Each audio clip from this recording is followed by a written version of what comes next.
Yo, what's going on, guys, gals, aliens, and degen freaks? Welcome to Dano Crypto. We're on a little morning walk. We're wearing a sweater. I don't know why we're wearing a sweater. Start sweating our butt off. But hope you guys are doing well. Hope you don't mind the hairy chest.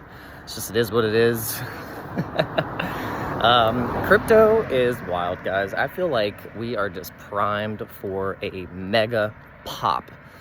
And but at the same time, I feel like because everyone is saying it, I don't want it to go the opposite way, because crypto can do that to you as well, where everyone's saying the same thing and then it ends up wanting to do the opposite because everyone was expecting it to pop.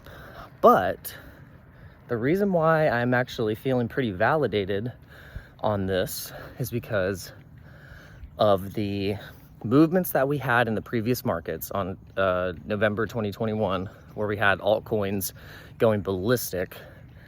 If you look at Plan B's chart, where he does a stock to flow model, and you can see where the previous runs we had a nice parabola move going to the upside.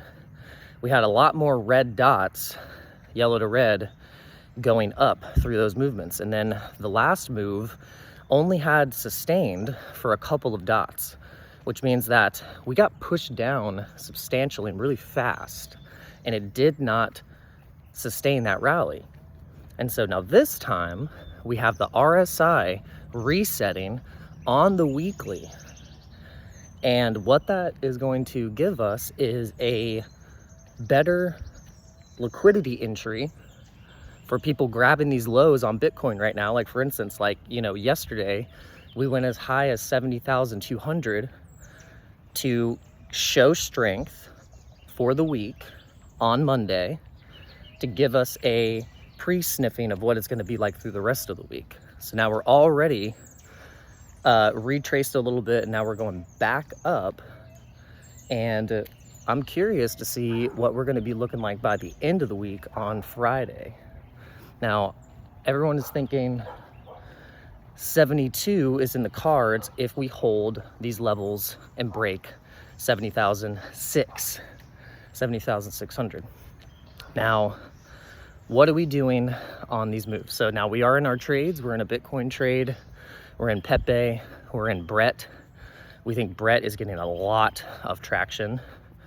And with that, if you don't know what Brett is, it is the Coinbase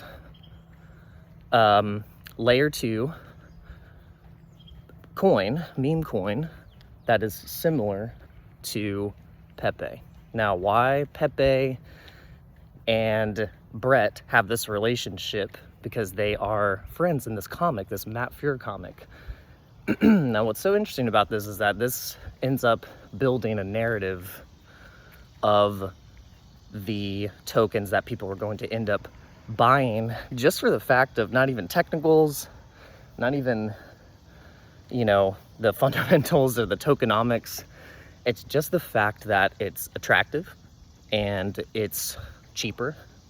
You can get more of them per amount. So this is my thesis of how retail is going to start jumping into these certain projects, because it's not that they, think that these things are going to perform better. They just psychologically are thinking, oh, this is cheaper, I can get more of these. And psychologically, it's just, this is what as humans we're gonna do. They're gonna open up Coinbase. They're not gonna buy Chainlink. They're not gonna buy Algorand. They're not gonna buy XRP. They're gonna buy Pepe. They're gonna buy Ponky. They're gonna buy Bonk. They're gonna buy Myro, Shiba Inu, Brett. They're gonna buy all this stuff. They're gonna buy the stuff that's attractive. They're gonna buy the stuff that is the obvious thing that's fun. And you're gonna see it play out here in the next couple weeks. And so we wanted to just give you guys our opinions on this, because sometimes you don't have to be the smartest guy in the room. We say that. You don't have to be the smartest guy in the room. You just have to be the quickest and know where that money's going, And just think, look, follow the trends, follow where the money's going, and you will be successful. All right, guys, we'll see you on the live stream at 11:30 a.m. Eastern Standard Time, and hope you have a good morning. Peace.